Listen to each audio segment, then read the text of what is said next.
Hello, I'm Juan Davies, Chief Creative Officer at KCET and PBS SoCal, and I'm joined by the newsroom of KPCC and LAist on a daily reporter roundup. Nursing homes have been on lockdown to protect elderly residents for more than 5 months.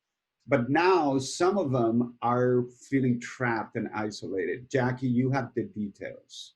Yeah, I spoke with nursing home residents who really feel like they're in prison because they can't leave. And then I found out that dozens of complaints are filed with county officials every week by nursing home residents. And they're just desperate to leave for a couple of hours, but they've been threatened with eviction if they do. Nursing home administrators say that they could bring the infection back into the facility, but advocates say it all has to do with money, that nursing homes are using the pandemic as an excuse to kick out longer term residents so they can make the bed available for like short term Medicare residents, which in turn makes them more money. And the residents I spoke with are just caught in the middle. They're desperate to leave, but they aren't willing to risk getting kicked out and, in some cases, homelessness just to go for a walk. Research shows that the stress of living in a racist society can damage the mental health of people of color. But the concept is still not widely accepted among psychologists. Emily's been looking at a program that aims to change that. Yeah, so there's a program with VA psychologists across the nation that are looking specifically at how race-based stress and trauma affects diagnoses like PTSD, depression, and anxiety. They've been working with groups of veterans, mostly male Black veterans across the country in small therapy groups to really give them tools to kind of confront the racism that they've experienced.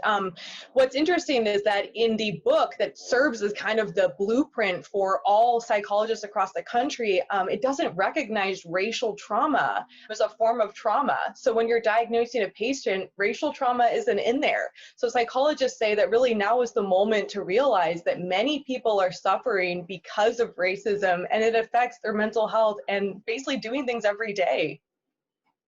It's the 50th anniversary of the Chicano Moratorium, the peaceful protest against the Vietnam War, which turned violent when the police were called in. Chava's been out this week trying to understand the significance of the Chicano Moratorium to community members today. Eric Galindo, columnist for LAist, and I spent the week talking to community members in East Los Angeles about the moratorium and its legacy, a legacy that we were struggling to connect with. As a child of immigrants, I've never directly connected with Chicano culture.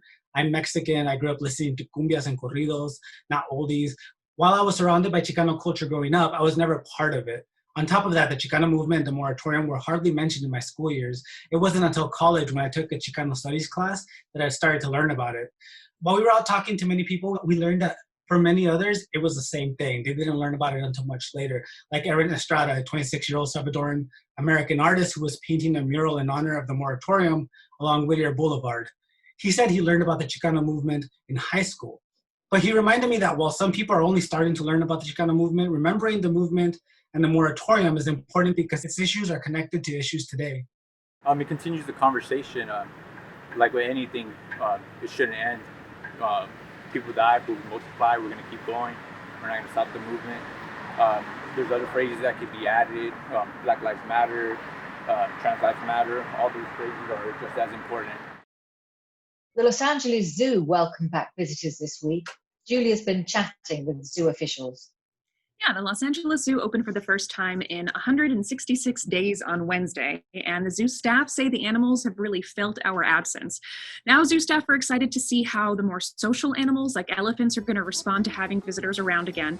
They say for some species, we're kind of like having television for them, so they've been a bit bored without the public. Some of the monkeys can recognize zoo members that visit a lot, so they might even be happy to see some familiar faces. To allow for physical distancing, tickets have to be reserved in advance. Tickets are also for specific times to allow for staggered entry. Face coverings are, of course, required, and groups have to be 6 people or less. Indoor exhibits are still off limits, and some of the outdoor enclosures have pushed viewing a little further away just to protect zoo staff. Well, thank you all at the KPCC and LAist newsroom, and thank you for tuning in. Take care of your health, your family, your neighbor, and we will see you on Monday.